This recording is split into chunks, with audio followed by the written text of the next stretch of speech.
Hello, everybody.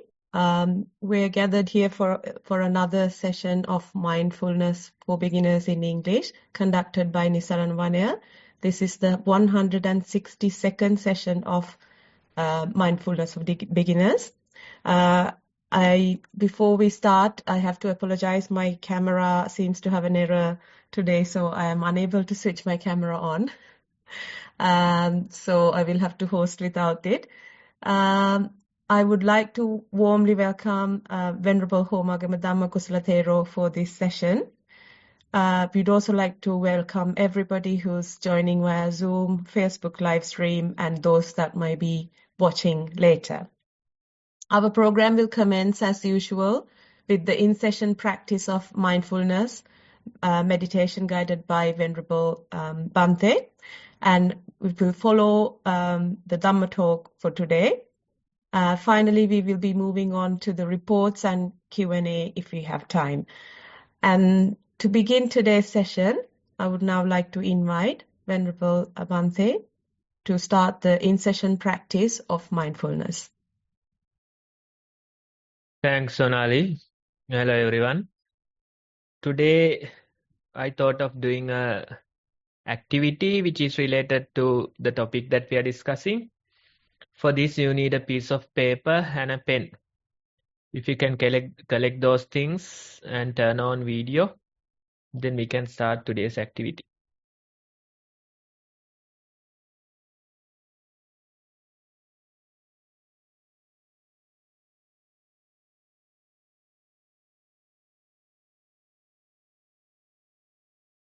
Okay, everyone, I think you should be ready to start today's activity. You just need a piece of paper and a pen. And this one is related to the topic that we are discussing. I think we started last week and it's a continuation. So this is a fun activity which we can use to reflect on our situation. Now remember the topic, we are trying to conquer things. That's the topic that we are discussing. The more you try to control, more desperate you'll become, right? So that's the idea. Now this activity, it is called the circle of control. That's the name of the activity. And you just need to take a piece of paper and draw two circles like this. Two circles centering using the same center like this. They have the same center, different radius, larger one and a smaller one. Now this is what we are going to do. We are going to reflect on our situation, let's say our daily life, the things that we worry about, the problems that we have, those type of things, our daily life, our daily situations, we can reflect. And after reflection, we are going to categorize each of these things into three different categories. The first one would be out of the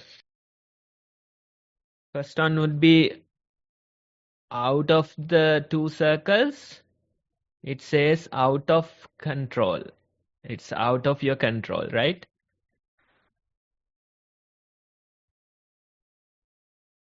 Then the second one, inside the larger circle, outside the smaller one, and it says partly in your control.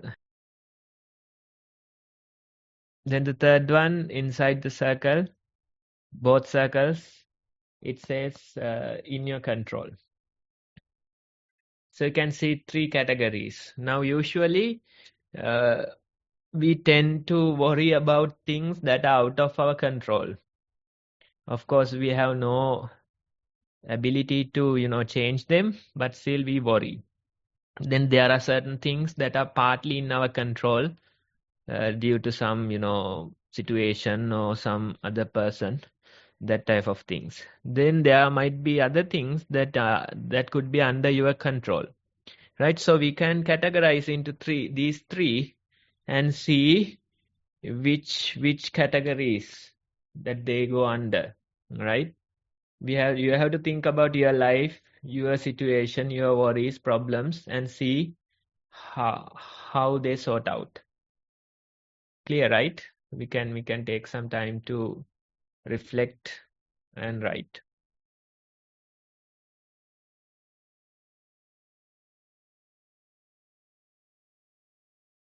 Others too can turn on the video and join more actively if you are willing.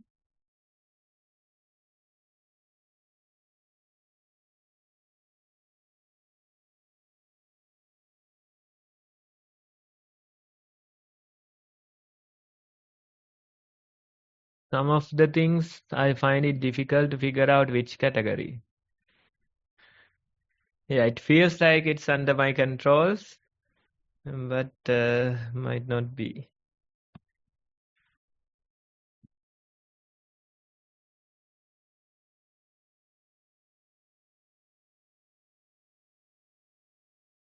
If you are done, we can move into the discussion and you can share what you wrote and which categories that they are.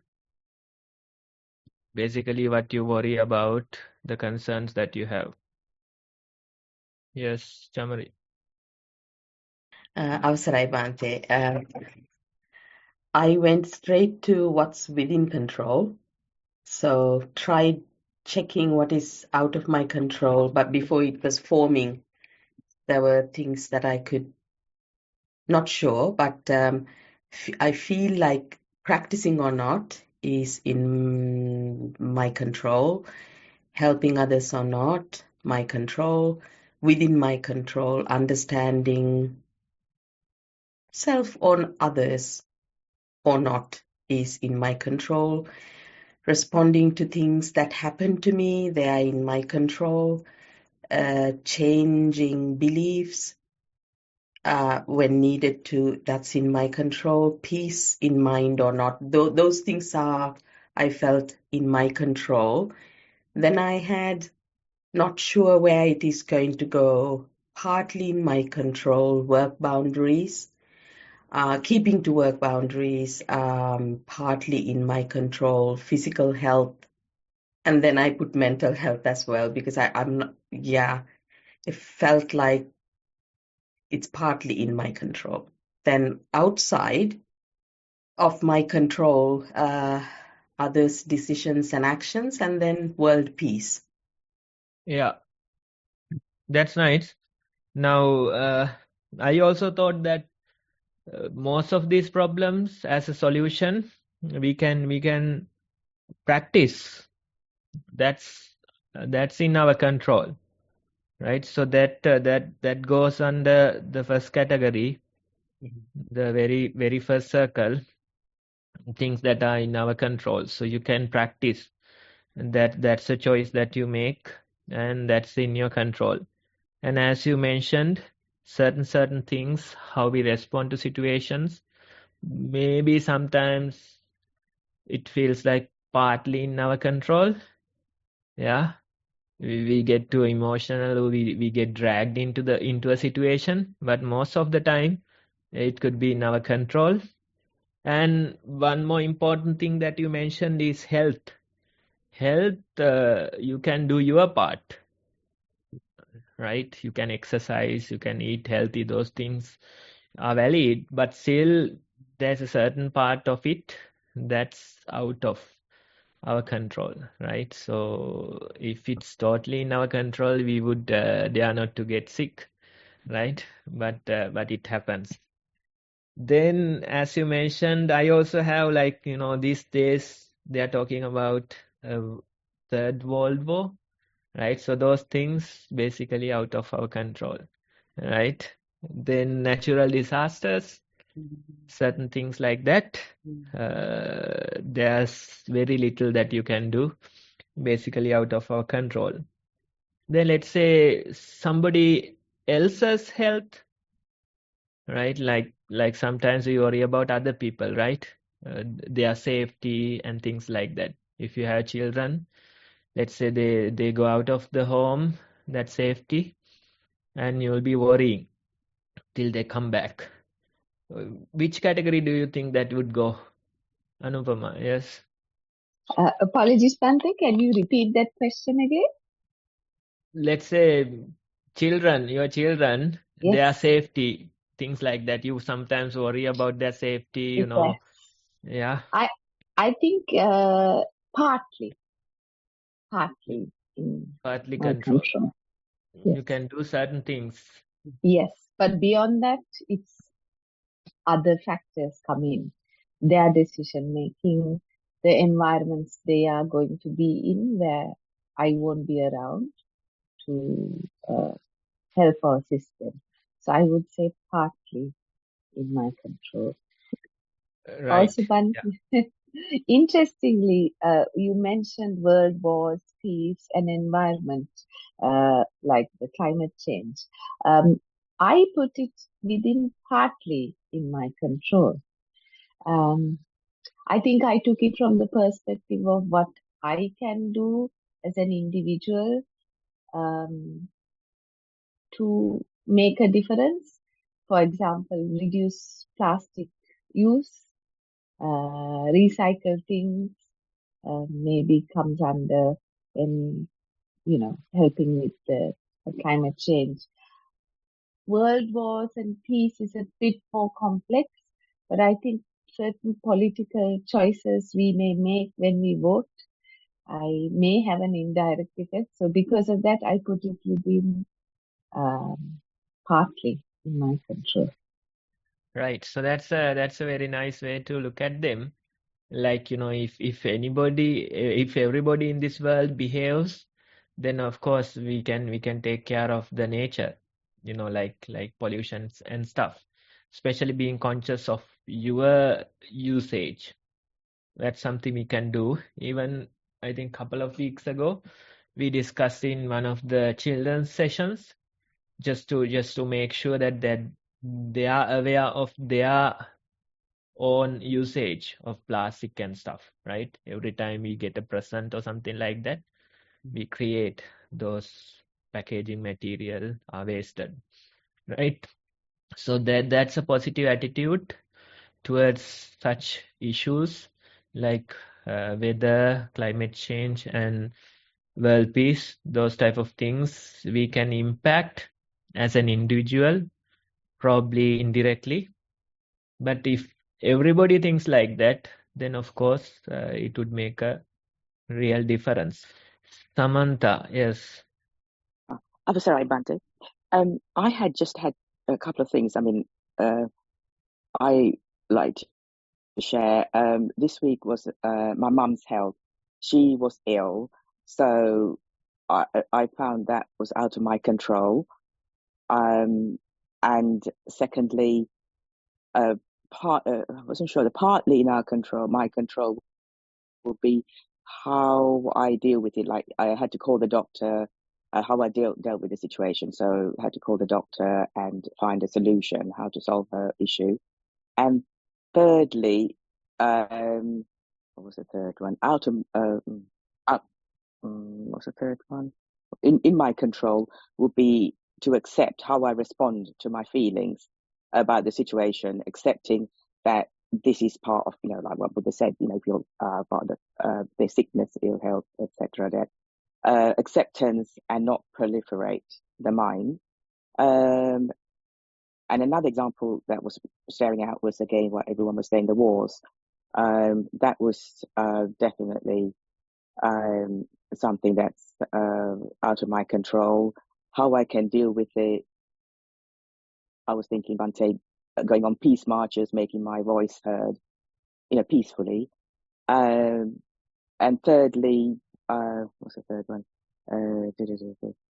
In what I can do, to help, to show compassion, and how I can help those in need in the wars, how I can get them back, help them, make them, respond. Yeah, that was it, Bante. Yeah, that's a very nice reflection, because you recently had this incident, so it's closer to you, and you can You can reflect and see which parts that are in your control. As you said, that sickness might not be in your control, but you can do certain things like getting doctors' opinions and things like that. That could be right in your control or partly in your control. Then probably you mentioned that not to proliferate. That's in your control, is it? Yes. If I'm mindful, I watch my mind and not let the emotions take over me. Like I would feel sad and sort of say what is happening?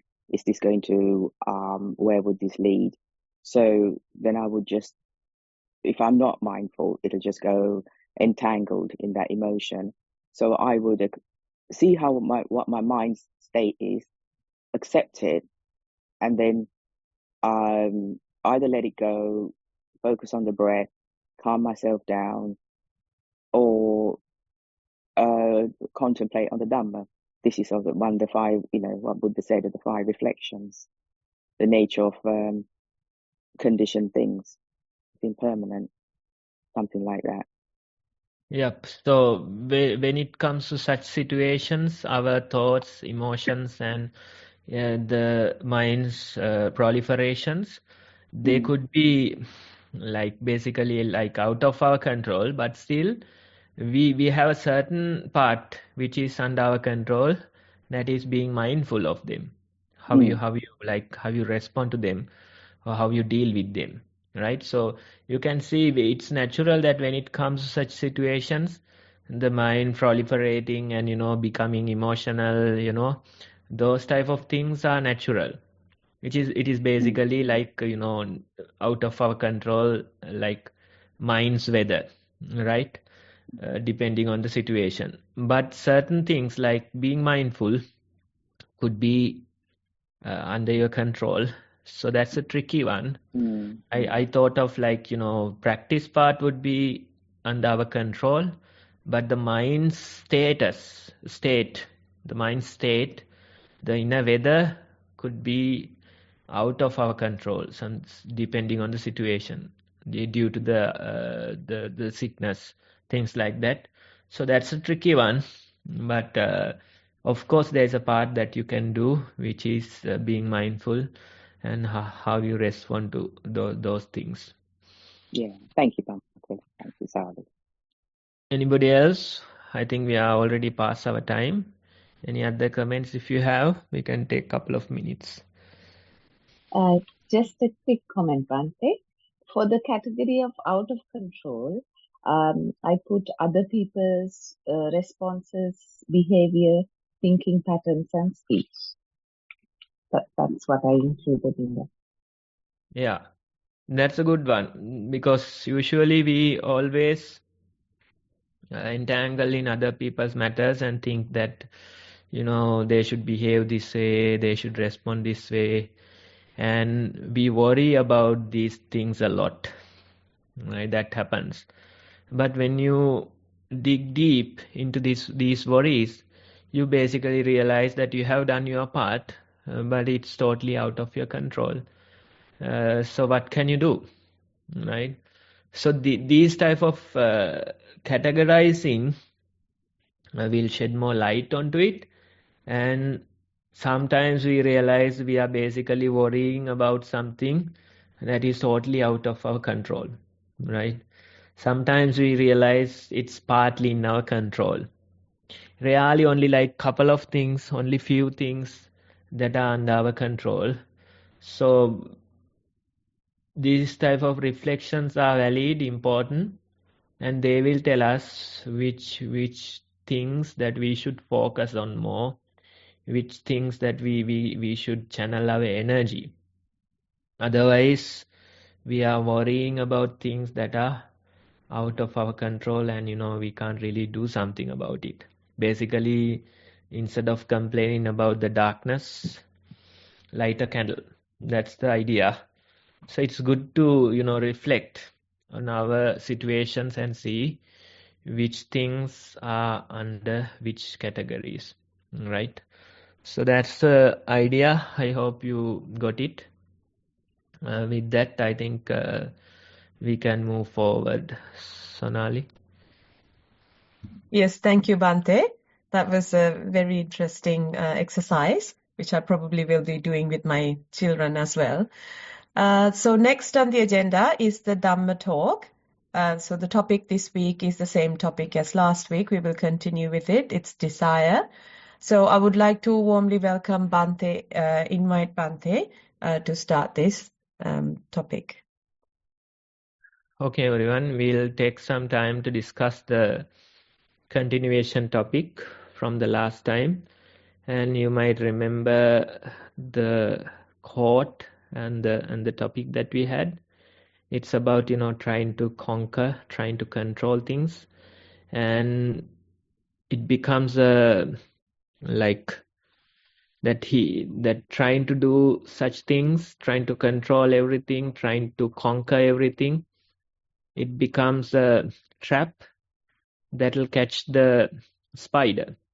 That was the idea. The web that'll catch the spider. So more you try to control, more you try to conquer, more desperate you'll become, more agitated you'll become. Right? So that was the topic from last time, and I think we discussed into this topic a fair amount. Today also we'll take some time to get few more thoughts on the same topic. Now, let's say based on the discussion that we had earlier in the activity, in our lives also we have certain things that we worry about. These things, some of them, as you mentioned, some of them are under our control. We can do certain things like meditation and exercising, eating healthy, those type of things we can do. They'll change the situation for better. They'll change our mind. They'll change the health of our body. They will help. But there are certain things which are basically partly in your control. For example, that other people's safety and things like that. Sometimes we worry about family members. You worry about your children. And some of the work-related matters, we worry about them a lot, right? So when it comes to those things, we can do certain things. Certain things are under our control and we can do something about them. But certain things are out of our control. For example, work-related matters, you can do your part and you can hope for the best. But sometimes there might be colleagues who might respond in a different way. So you can't really help much when it comes to those things, right? So certain things are partly in our control. We can, of course, do our part and leave the rest to the nature or to the flow of things, right? And the thirdly, there might be some things that are fully out of our control, but still we worry about them. We worry about, certain incidents like, natural disasters. We worry about them. Maybe accidents and things like that. You worry about them, right? So basically, you can't do much when it comes to these things. So it's always a nice way to reflect on these things and see which categories these things go under and what are the things that we can do to help a situation, what are the things that we should let go and just focus our energy into a different channel, right? So that's the basic idea of the activity as well. So you can see if you try to conquer, control everything, then it's not helping. It's not helping. Mostly we feel this illusion of control. In our mind, this illusion is there. We feel like these things are under our control. That is the illusion, right? Without you even knowing, unconsciously you worry in the back side of your mind. In the back end, you keep worrying about them. You keep worrying about them and, think about them again and again. But still, when it comes to such things, there's very little you can do, right? So you can see what these things are and how these things evolve, right? So this illusion is there in our mind. In our mind, it feels like everything is under our control. I am responsible for everything. I should do something about these matters. That way, there's this illusion in our mind. It's the basic reason is that we are the center of this universe. In our mind, in our own torturous mind, we are the center of this universe. We think that everything is under our control, everything is our responsibility, and there's no end to our worry. You worry about world matters, you worry about the third world war, you worry about other things, right? You worry about the environment. That way you worry. Because in our mind there's this illusion kind of a thing, the illusion of control. It feels like we are responsible.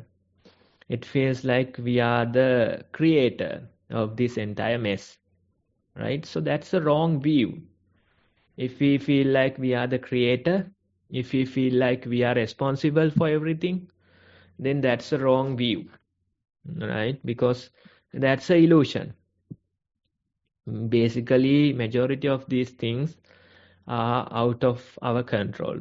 There's very little we can do. But in our mind, we feel like it's under our control. In our mind, it feels like we are responsible. In our mind, it feels like we are the creator of this entire thing, right? Which is a wrong view, which is an illusion. So it's important that you try to practice mindfulness, be conscious of these things more and more, and see which ones are really under our control. Being mindful will allow you to do this.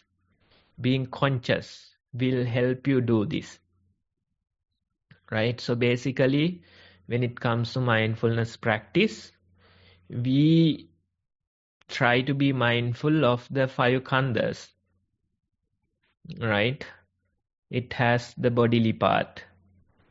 It says body, feeling, memory and perceptions, then thoughts and volitions, and consciousness, right? So these 5, we try to be mindful of them. That is the I, or that is the center of this whole universe. So instead of worrying about these things, instead of being unconscious, instead of being ignorance, we try to be more and more conscious, awake about these things and see mindfully. That's the very idea. For example, let's say the bodily part, the body, it is subjected to aging, illness, and sometimes even certain extreme pains and things like that, right? So the bodily part is subjected to these things. And when it comes to feeling, certain things are pleasurable, certain things are painful, and we keep identifying with these things as pain and pleasure, right? So the feeling part is there. And then the perceptions and memory. When you see some person, you identify them, you memorize them, right? Okay, this person is familiar. Then suddenly it triggers that this is that person who I met couple of years ago, something like that, right? So you can see this memory part is there, perception part is there. Different, we are identifying, we are perceiving different things, remember different things. Those things are there. Then the volitions and thinking, they too are there. We keep on thinking about matters. We start, inner chatter. We story tell certain things, likes and dislikes. We think about them. So that way, the mind works. Then finally, there's this knower. There's this knower of everything, right? The consciousness. So that way, these 5 khandhas are there, and we try to be mindful among all these things. Usually, we bring our attention to a bodily feeling, and we try to continue our mindfulness with that sensation or a feeling, right? For example, the breathing in your body, you try to be conscious of your breath. You try to continue with that awareness, with that mindfulness. Try to catch few breath cycles, right? So that way we have to approach this. And when you do this, little by little, when you practice for a while, you realize which things are out of our control, which things are in our control, right? Earlier we thought that we are responsible for everything. Earlier we thought that majority of these things are under our control.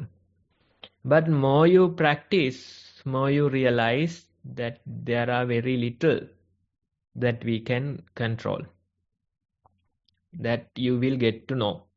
Especially, let's say, certain thoughts, for example. There are thoughts that are happening. You really have no control over them. But there are thoughts that thinking thoughts are also there, right? 2 categories. I'm putting them as 2 categories. Thoughts that are happening and certain like thinking thoughts, right? So you have to give up your responsibility on the thoughts that are happening. If you try to take responsibility for them, then it's a never-ending, worrying game, right? So a meditator, not probably initially, when you practice for a while, you realize certain thoughts are there which you have no control over. So if you can't be responsible for them, they happen, they appear due to some causes. They might be past causes, right? But you can't be responsible for them. That the meditator will realize little by little.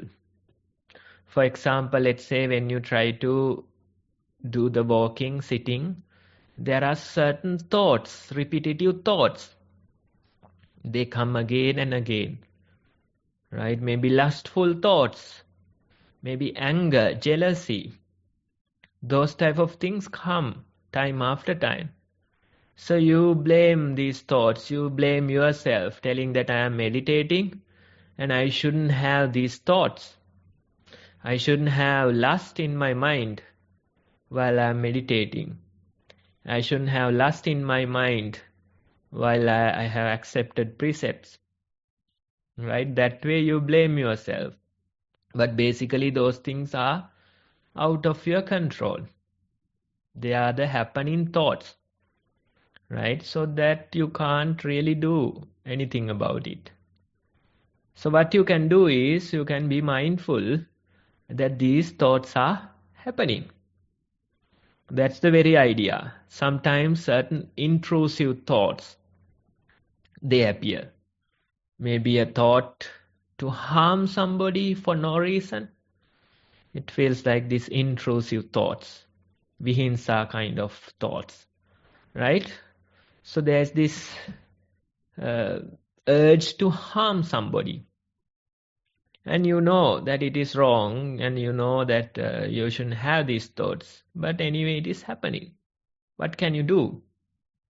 You can simply be mindful that these thoughts are there inside the mind, right? If you take the responsibility, then that's going to be a whole other matter, right? So you can see these different categories. Certain thoughts, they might be thinking thoughts. You are energizing them. You are encouraging them. But certain thoughts are there that are happening. Some thoughts, they are in this gray area kind of. It feels like you are also energizing them. It feels like they are happening as well, right?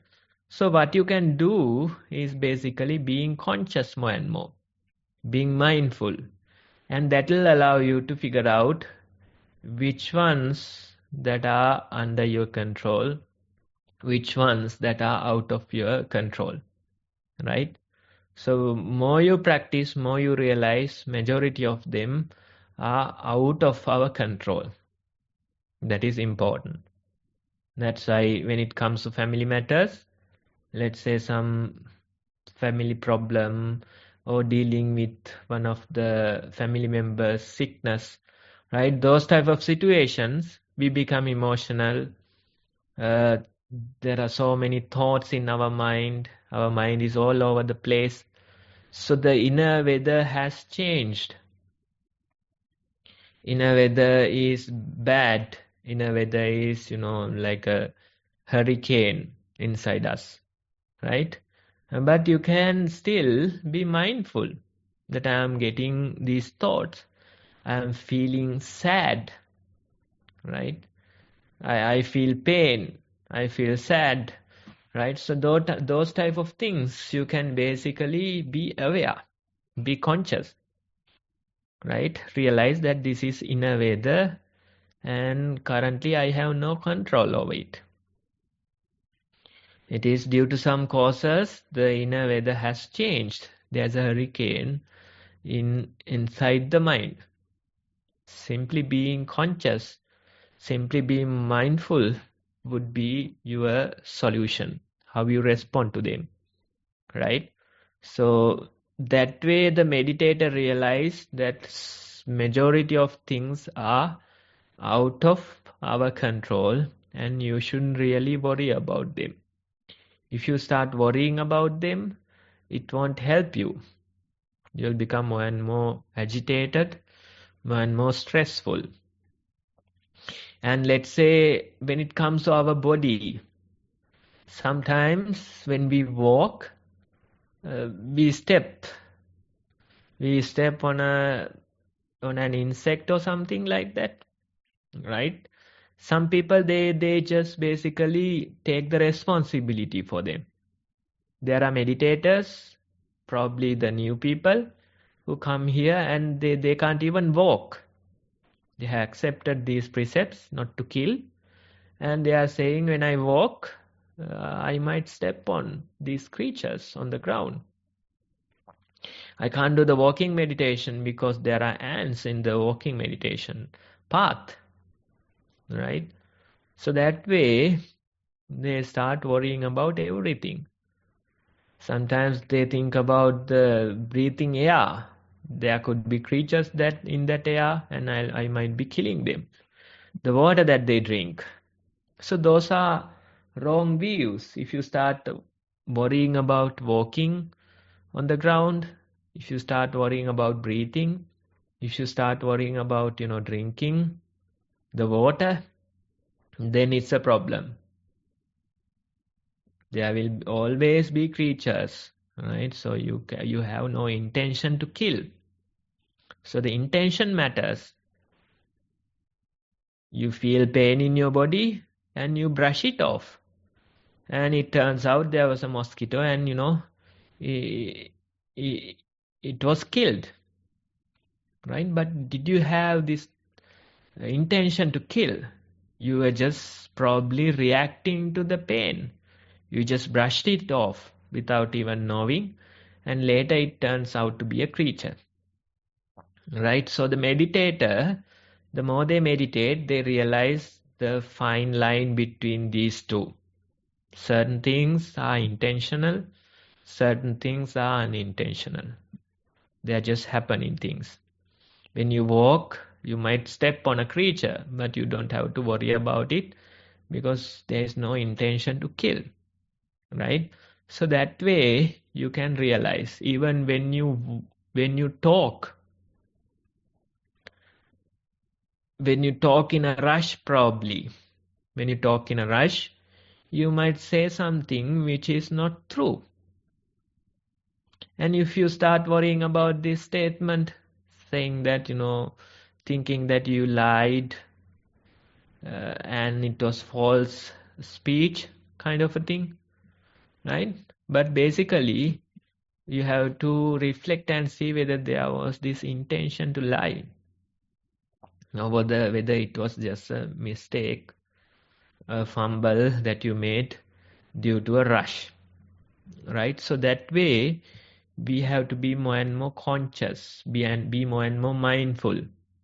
That very practice will help us. That very practice will tell us which things that we are responsible for, which things that we aren't responsible, right? Certain actions, bodily actions, although they are your bodily actions, you might not be responsible for them. Certain thoughts that happens in your mind, although they are in your mind, that's not your fault or responsibility. Certain words that you say, although they come out of your mouth, you don't have to worry about them. So that way, we try to be more mindful and figure out this fine line between the things that are under our control and the things that are out of our control. And if you can figure these things out, if you can figure out the inside, then the outside will sort out itself. The most important thing is to figure out the inside.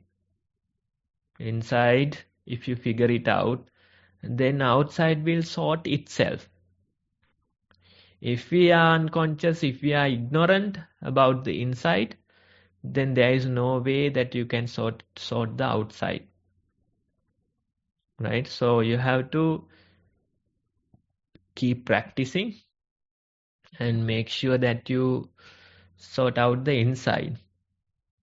If you do that, then the outside will eventually be okay. Right? So that's the very approach that we have to take towards these things. If we are not a meditator, then we think that we are responsible for all these matters. We worry about them a lot. But when it comes to the meditation, when you see things clearly, more and more you meditate, more you realize majority of things are out of your control.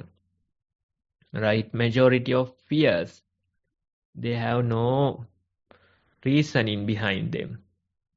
Majority of thoughts, they are just happening thoughts. Majority of bodily actions, they are simply happening. Your body is programmed. I think recently there was this Satipasala student who participates in our sessions weekly, and he was saying that I can feel a whole lot of bodily things, bodily actions when I walk. So many things are there, so many fine movements are there. And I asked him which things are under your control and which things are just happening. When you do the walking meditation, you might be giving the thought to walk, but most of the things are happening itself. The balancing, it is simply happening. Our body is programmed to do these things, right? We might be controlling the program, but still you can see a whole lot of things are simply happening. Your body is balancing itself. Which parts are touching the ground? Which muscles are used? How to balance between the two legs, right? So that way we can see these things are programmed. Our body is programmed. Our mind is basically programmed. And we have to see the reality. We have to see how many fine movements are there when we walk. How many things are working inside our body when we sit. Our mind situation, the thoughts, the emotions, everything that comes to our mind, which things are under our control, right? So this way, again and again, we try to be aware, we try to be conscious and observe. That very observation is the only thing that you can do. When it comes to practice, we keep on observing.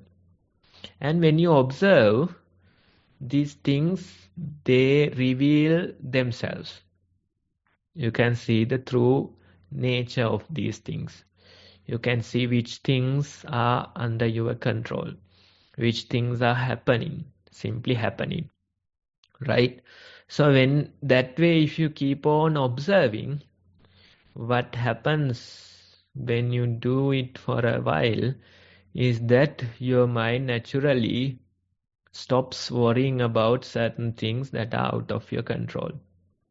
You start to see the reality as it is.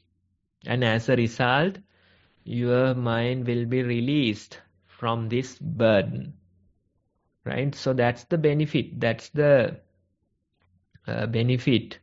That's the peace that will arise from this practice. Again and again, we keep on observing, seeing the reality as itself. And when you do it for a while, little by little, your mind lets go. It sees the real nature and gradually it is starting to let go. Right? Even let's say planning a trip. Earlier you might be planning a whole lot, wasting so much time. If it is a trip abroad, you might be wasting few weeks trying to plan it perfectly. Right? That way we approach. We waste a lot of energy. And during the trip also you will be worrying about it. And even after return, it might take a couple of days at least to get back to your usual rhythm. So this is the mind that tries to control everything. You can see how the suffering is arisen due to this controlling mind. You suffer before the trip, you suffer during the trip, and you suffer after the trip. Right? So the suffering arises. But let's say if your mind is properly trained, you don't have to worry so much. You might do the arrangements properly. But you are not suffering before the trip. And during the trip, you can really enjoy the trip. There could be some unexpected things, and you accept them and simply go with the flow. And even after the trip, you don't have to suffer. Instead, you can continue with your current matters. Right? So that way, you can see how this training can influence you. How this training can help you find peace within. Right? And you'll be more energetic, you'll be more energy efficient. Because you are not wasting energy worrying for no reason. Instead, you channel your energy properly And that way, you could be more efficient. You could be more peaceful in your mind, right? So that way, we have to make sure that we are practicing and we are making this change within us. Otherwise, we will always try to control everything. We will always try to conquer everything. And as a result, we will be suffering a whole lot. That's the web that will catch the spider. Today's topic, the continuation topic. Right. So with that, I think I'll stop today's talk. Thank you for listening. Thank you, Bhante. So that concludes our topic for today. And with that, I would like to ask all our listeners if they like any other topic being discussed with us. And if they have any suggestions, you can write it on your chat window or write to us at beginnersnv@gmail.com. Any topic that or even a topic that we have discussed before that you would like to revisit. Please send in your suggestions. So with that, we will move on to our next item in the agenda, and that is the reports presented to Bhante and the Q&A session. For this, we warmly invite Anupama to take over the session. Thank you, Sonali. I hope you can hear me clearly. Avasarai Bhante. I would like to begin with reading report number 1. Can you hear me, Bhante? Yeah. Sorry, would you like to share the beginner's guide? Sure, I will do. Yes, I can see it. Is it being shared on the screen, Sonali? Yes, there we go. Okay. I will start off, everyone, by sharing the beginner's guide with you. As you can see, hopefully, in front of you, there is some information with regards to some guidance videos on how to do mindful walking and how to do mindful sitting. It's available on the YouTube channel for you to watch. If you can allocate a small time daily to do these practices of mindful walking and sitting and continue this for a few days until you reach a total of 2 hours of each practice, then you can move on to writing a reflection report. You can start the reflection report with a question or statement. And if you want, you can put it under various titles and describe what you felt while walking and sitting.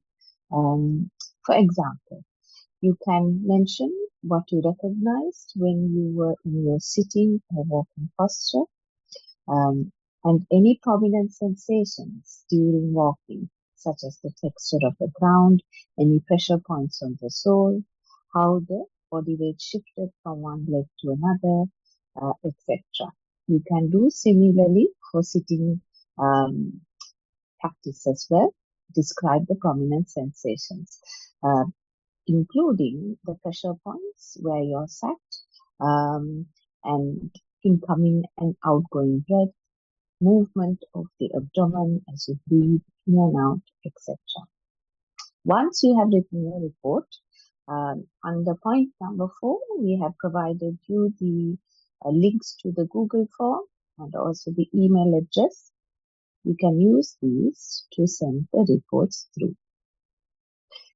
So if you continue your mindful practice according to the advice given for your report during the session, you will see much progress. And many of you actually here are familiar with this already and have experienced it themselves. And yes, we would encourage you to continue to do so. Now I will move on to the report reading. We've got 2 reports for today, and I hope you can hear me, Bhante. I will start reading report number 1. Mindful walking. Walked indoors. Faster feet movements at the beginning. Slower after a while. Alternate foot pressing against the floor prominent. When movements were too slow, walking got out of balance. Only noted after the speed was naturally adjusted by the walking process. This happened a few times. In those moments, the mind was aware, but noted a feeling of sinking into monotonous rhythm of walking, like a child listening to lullaby at bedtime. Walked for 50 minutes. Mindful sitting. Sat on the cushion. Breath noticed near nostrils. In-breath cooler and out-breath warmer. Even when breath became subtle, the awareness remained with breath. Thoughts noted passing like clouds in the sky. Slow rhythm of breath, ease in the body, followed by the sense of peace noted. When prominent breath reappeared, the body felt heavier. Attention moved to pressure in contact with cushion. Noted rest of body not having the same pressure. Breath subtle again, then broke up. Pins and needles like pulsating sensations felt in body, but could not say body location. Sat for 55 minutes. Mindfulness during the day. Nearing end of another year, noticing various levels of change in mind. Practice was there a decade ago, but in stop-start manner, not continuous like now. Tendency to start things and giving up halfway was part of personality before. Now there is lesser impulsivity in starting new things, or if started, giving up halfway. Taking a pause to consider external and internal requests is becoming second nature. 3 years of mostly continuous practice and reflections seem to have filtered into other areas, like not saying yes or no to requests without considering these first. Another change is not making approval of others a priority. Peace that arises with this is sometimes enormous, like putting down a heavy bag carried for a long time. Confidence born out of more pauses, slowing down, reflecting has been invaluable. In turn, it helps with both formal and informal practice to continue. Throughout the year, many things were done out of necessity, because of requests, out of obligation, out of facing unexpected events, to name a few. So this year is not dissimilar to others in that sense. Difference is mental attitude in facing these, recovering from dislike, pressure, shock, disappointment, and sadness quicker. Less attachment to when plans change, humor in understanding events and interactions, happiness, lightness, pleasure, calm, also experienced as results of causes, so temporary. Dear Bhante, looking forward to your valuable feedback. Much merit to you. Thero Sarana. End of report 1. Right. So when we walk, when we sit, that way we develop our practice. And initially it feels like you have to do a lot. When you walk, you have to do a lot in order to do the walking meditation. When you sit, it is exhausting, right? So this way we feel. And if you do few hours of meditation in a day, it feels like you have done heavy duty workout kind of a feeling, right? So that's how the beginners feel. But later, when you practice more and more, you realize simply walking, sitting, this meditation is simply naturalness. You simply enjoy the walking naturalness. You simply sit in a comfortable manner and enjoy that naturalness. In a way, we rock in nature's lullaby. Right? That's the very idea. If we try to control much, if we try to, behave much, that's not the way. Instead, simply appreciating the moment while walking, appreciate the moment while being seated. That's the very idea. We give up control and we rock in nature's lullaby, right? And when you do it, when you develop that proper balance, the meditation becomes really relaxing. You feel more inclined to the practice because you enjoy the relaxation that it gives. You enjoy that naturalness in the walking and sitting. You enjoy non-doing in the meditation, right? So that's the very approach. That's why you feel that rocking kind of feeling in that walking sensations. You rock in nature's lullaby. You do that practice again and again, right? Every day, sometime you reserve and you do that practice. That way, when you approach this, with time, you can see the impact of this practice. Short term, you feel the peace within, you feel that comfortable relaxation in the meditation. But when you do it for a longer period, then only you see the real benefits that it carries. You can see how your life is changing for the better, how the stress levels are reducing, how you stop worrying about unnecessary things, how you stop expecting other people's approval, right? All those changes come.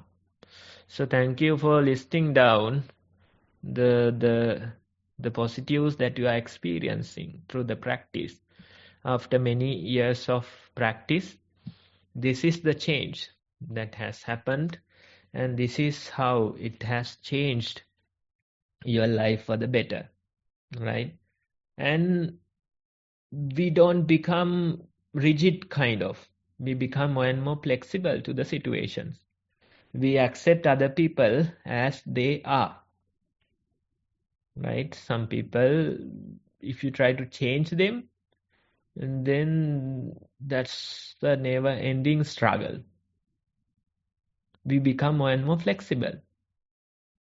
We become more and more accepting of the situations, right? You stop injecting your opinions. You simply go with their attitude. You simply go with their views, and there's no struggle. There's no fight, right? That type of a flexibility is important to live a peaceful life. Otherwise, you can start fighting with everybody, and it's a never-ending process, right? Some people think that it's not good to, go with the flow. It feels like we are deceiving others. But that's not our intention, right? We simply go with it. We don't try to influence others. We don't try to, get approval from them. We don't try to inject our views. Instead, simply we go with the flow. They say this is good, or we might agree, and we just go along. They say this is bad, we might agree, and we just go alone, right? Because we are more concerned, we are more focused on the peace within. You don't have to fight these situations. There is no point of fighting these situations, right? So that way, when you change your attitude, that way when the practice influence your life, you become much more energy efficient. You realize you can really focus on the real matters. And when you focus and you do a good job, again you are comfortable in your mind's peace. Again you focus and do something, right? So that way we are more focused on the peace within, and we continue with our life. We do the responsibilities that are there. We go to work, we do our part, but there is no anxiety. There is no never-ending worrying. Much peace is there inside the mind. That's the very idea. So try to continue and you'll get these benefits more and more. Thank you, Bante. I will now move on to report number 2. Walking meditation. Walked on tile floor, observing sensations on feet and legs. Noted warmth of the floor, hardness on heel, softer sensation on toes and midfoot.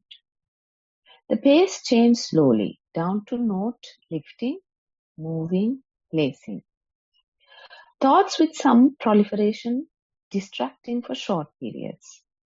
Itching like insect bite noted on right foot, but mind knowing it would pass. Continued to walk, and as expected, it passed after a sensation of that part of foot expanding in size. Other discomforting back, legs, other foot, but all passed with no proliferation regarding them. Walked 1 hour. Sitting meditation. Sat symmetrical on a chair, balancing body with toes bent under forefoot to ease a discomfort. In back, rather than placing feet flat on the ground. Primary object watching breath.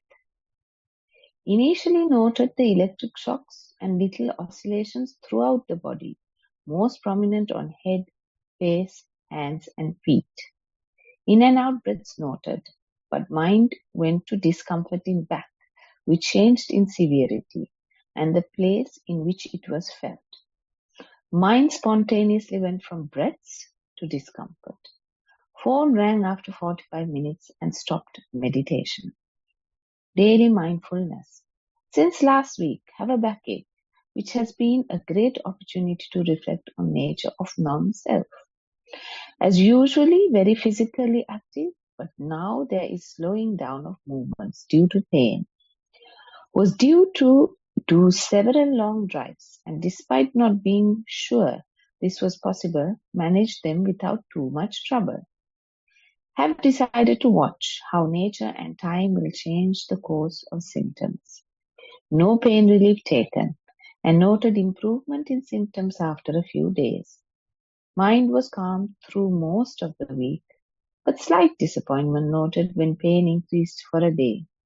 However, knowing this too would pass, mind calm again, and symptoms continue to improve.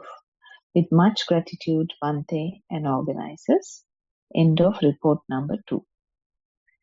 We are happy to hear that you are spending almost like 2 hours doing walking and sitting meditation daily. That's a great investment that you can do. Most people, they don't value this investment, especially short term, they can't really see any value. But when you do it, when you continue it for a few months, then you can really see the return of this investment, and it's the greatest investment that you can do. There's no other greater investment. No other thing will give this much return, right? So we are happy that you can do a couple of hours of walking and sitting meditation daily, and that matters a lot. Try to continue with that for few months, few years, and see how it is helping you. And as you can see, these daily activities also, sometimes we get sick, sometimes we get into accidents, sometimes we get into troubles. So when such things happen, the mindfulness can really benefit us. Not only when you are healthy, not only the before accident, but even after getting into an accident, if you are mindful, that will help you.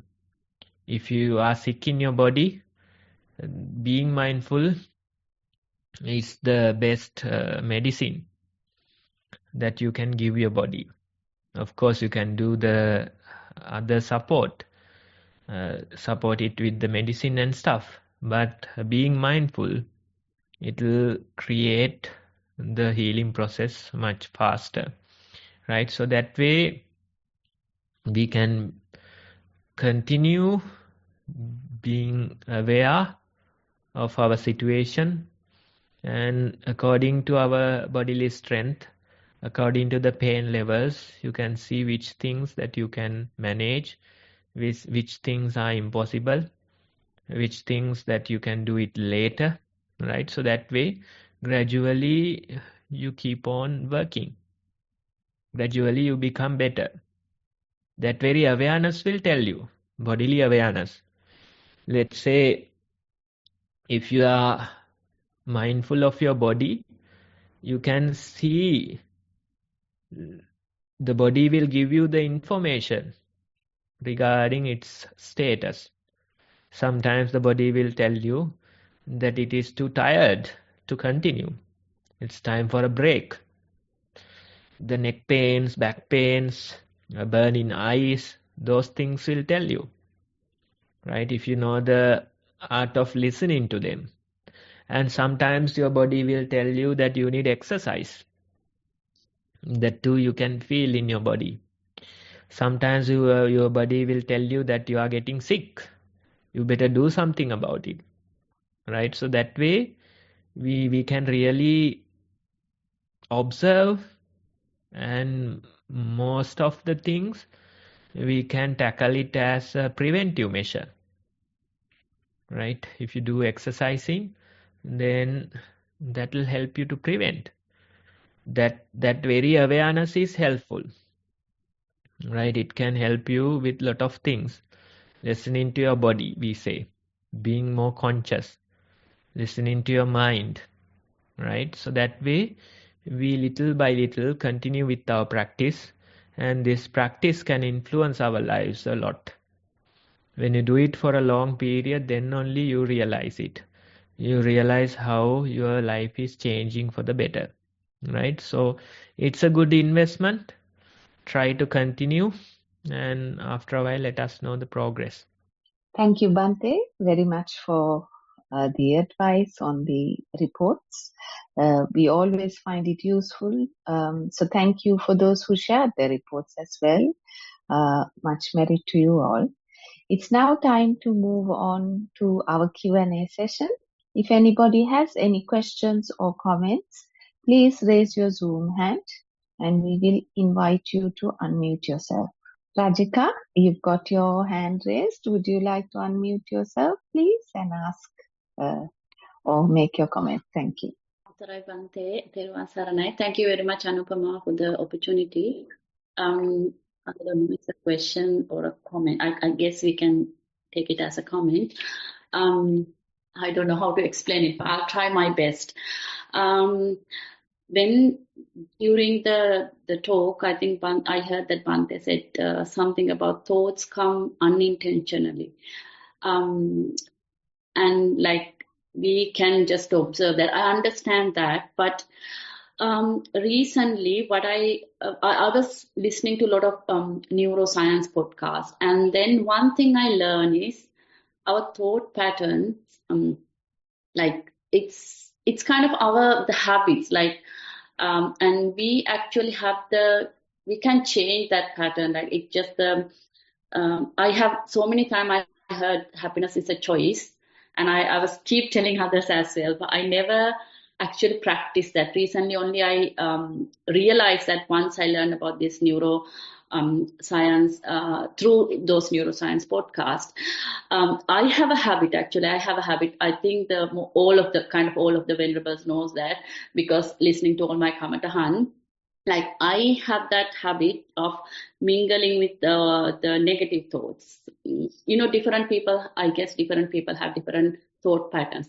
That's kind of my thought pattern. If something like, suppose I have 10 things happen and 9 things goes right, but if one thing goes wrong, I have a habit that I was keep thinking of that and creating more negative thoughts on that. Even though I have 9 things positive happening, I didn't have that practice to look at that and be happy. I just always keep worrying. So definitely I understand that pattern through mindfulness. No doubt about that. If I didn't practice mindfulness, I never knew I had such pattern or such habit. But I don't know, it's automatically changing part. I'm a bit curious because once I learned this, I started to listen to this podcast. Then I use some other strategies, with those strategies, I was able to kind of, I'm in the process of changing my thought pattern. Like I can realize that I'm not mingling the same negative thoughts as much as I have done before. Like if someone did something bad to me, I can keep worrying for the months and years, but I'm not doing that anymore. I can kind of stop that and move to another thought. It's always, I'm not 100% sure it's just the mindfulness, but I use the other practices as well, like, the gratitude and the self-talk, affirmation. I don't know what works, but I just wanted to share that the experience with you, Bante. Obviously, mindfulness helped me for a lot to come to this stage, and it will help me for the rest of my life as well. But I thought of sharing that experience because it was kind of connected to the today's topic. I really appreciate, Bante, your advice or any further guidance on my practice. Thank you very much. Okay, thanks for sharing. Now, as you said, out of 10, 9 things worked out properly, but you tend to focus on the one thing that went wrong, right? So those behaviors are there, like avoid the entire flower garden and focus on shit, right? That happens. What can you do, right? We are who we are. So basically it's our unique nature, right? So that's the starting point of our practice. You can't reject your nature. You have to accept that this is me, this is my unique nature. With that acceptance, we work towards betterment. That's the very idea. So when it comes to your researchers and things like that, those neuroplasticity or other things, they work. But the choice is in the present moment. That's the idea. There could be past causes. It says that past causes are there for the present moment, right? And in the present moment, we are creating the future. So the choice is in the present moment. That's the choice that you have, right? Even when it comes like, counseling and things like that, they usually tend to dig into the history. They try to analyze different situations, different incidents, and it takes a whole lot of time, and sometimes it doesn't work even. But when it comes to mindfulness practice, we don't try to, dig up dead bodies. Instead, what we do is we try to accept the present as it is. There could be past causes to the present situation, right? That with that acceptance, we continue with our practice. So the mindfulness, if you unconditionally accept the situation of your mind, let it be physical pain, let it be mental turmoils and emotional pain, things like that, whatever it is, they could have past causes. But in the name of the practice, in the sake of the practice, we simply accept it and simply continue with our mindfulness. And you can find certain ways to respond, and gratitude and things like that, glad game, all those things are helpful. But what I am trying to say is your choice is in the present moment, not in the past, right? So exercise that choice. That is the very idea. And little by little we move towards the betterment. We have to accept our current situation. That is the starting point. That's where we have to start. And little by little the practice works. That's the idea. So neuroplasticity, that's the idea. The choice is in the present moment, not in the past, not in the future. It's in the present moment. Every moment we are making choices in your mind, probably in your body, in even verbally, we are making choices. So little by little, we try to be more and more mindful and create better causes for the future. That's the very idea. Thanks for sharing, and continue and see. Thank you very much, Bhante, for your guidance. Much merit. Thank you, Bhante, and thank you, Rajika, for sharing that.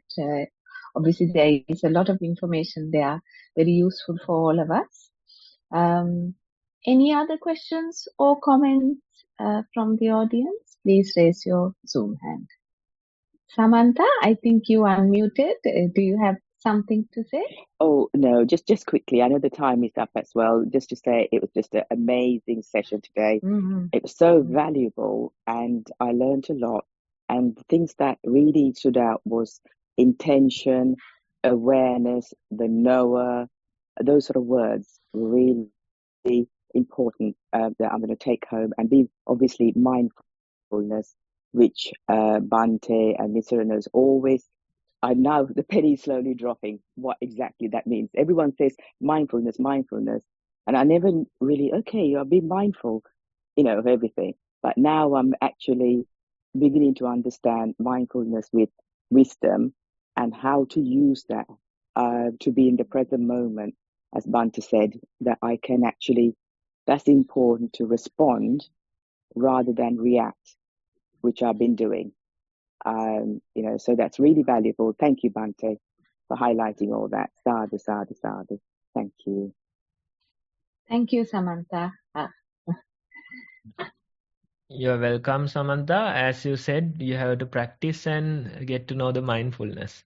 You can't simply get to know mindfulness by listening to somebody or reading about it. That's not the way. Basically, practice is the way to, understand mindfulness little by little. We don't have a rush. Little by little, we practice, and with the practice, we get to understand more and more. I think a Thank you, couple of Bhante. weeks ago, there was this visit from some faculty or something. They were doing what do you call, a diploma on mindfulness, and they visited Nissarana for a practical session, day out, right? So when we started, they couldn't sit on the comfortable chairs. They couldn't wear slippers or shoes, right? So at the gate, they had to leave the slippers, shoes, and in the meditation hall, there were only cushions, right? So that's how they started, and that's that. When it comes to real practice, when it comes to practicing it, it's not so easy. They had to get to the ground and somehow maintain their postures, right? So little by little, I can see the expressions are changing. They were comfortable for a little while, and after being seated on the ground on a cushion, their attitude changes. The pains come, difficulties come. Some people, they can't walk without shoes, slippers, right? So that's the practice. It's like doing a distant course on swimming versus actually swimming, right? So you can learn about swimming, but when you get into water only, you get to know how difficult it would be, and how to somehow afloat and continue the swimming, right? So that change is there. So that's why it's important to understand or experience through the practice. Through the practice, you have to do it. You can learn about a lot, but it won't help you that much. Get the little information that are in the basic instructions, and every day, few minutes, 20-30 minutes of sitting and walking. That approach would be the best to get to know mindfulness. We are happy that you are making progress. Thank you, Bhante. Sadhu, sadhu, sadhu. That's really encouraging. And I have been actually starting to focus, practice, and focusing on the breath, especially during this, turbulent times, it's really calming. And that report someone said today about 2 hours practice is very inspiring, and it's really given me the motivation to do. Thank you, everyone. Thank you. Thank you, Samantha. Thank you, Bante, for those encouraging words. I think we may have come to the end of our session, unless someone has any last minute comments to make. Yes, Bandula, if you unmute yourself and quickly make your comment, please, before we conclude the session. Thank you, Bante. And I like that today's the exercise we did it. It's very, very useful, Bante. I like to listen, get advice actually. So talk about the exercise. I know there are thoughts you mentioned. There are simply just thoughts. There are some mild, light thoughts. There are heavy. It's like emotions. So, Bante, is it same rule applies to the everything, or you have to deal with different thoughts differently? Say for example, I have a big craving for sugar, like sugary drinks. So sometimes I got to know that I shouldn't. I know I shouldn't have that much sugar. Like glucose level goes up. But once I drank or I had the sugary food, after that I found it. Oh, I ate that. So what's the thought of your advice to that sort of situation, Bante? Thank you. Yeah, I think usually what happens is that our cravings are stronger than the mindfulness. But when we practice little by little, sometimes they become like neck to neck kind of a fight, right? And one day the mindfulness would be stronger, right? So that change has to happen. Usually, initially, the cravings, they are stronger. That's why you realize afterwards, at least you have practiced, and that's why you realize afterwards. Some people, they just don't even realize. Even afterwards, they don't realize, right? So little by little, we are getting there. And when there's a neck-to-neck kind of a fight, sometimes your cravings win. Sometimes the mindfulness wins, right? And one day the mindfulness will grow stronger, right? So you have to support it again and again. Mindfulness is more like a shy quality in your mind, right? It won't take control as soon as you try to give it control. That's not how it works. Instead, you have to again and again encourage, right? Encourage the quality of mindfulness. Do your part, do your practice. Little by little, the mindfulness will get its roots and properly grow. And one day when it gets strong, then it won't it can challenge anything in your life, right? That type of a quality the mindfulness is. Earlier it's more like a shy quality, the mindfulness. But little by little, when you encourage for a long period and when you support the practice for a long period, after some time you realize now the mindfulness is strong and it can deal with any of the cravings, any of the difficulties that we have in our life. So that approach, we are in the process. You have to support it more and more, and one day it will be stronger. Thank you, Bante. With that, I think we will conclude the session for today. Thank you very much to everyone who attended, those who presented reports, and the organizers behind the scenes, Venerable Dhamma Kusala, and of course, the most Venerable Udere Dhamma Dhammajiva Swami Mahanse, who is instrumental in initiating these mindfulness programs. Have a good week, everyone. Mindful week, and hopefully see you again. Thank you very much.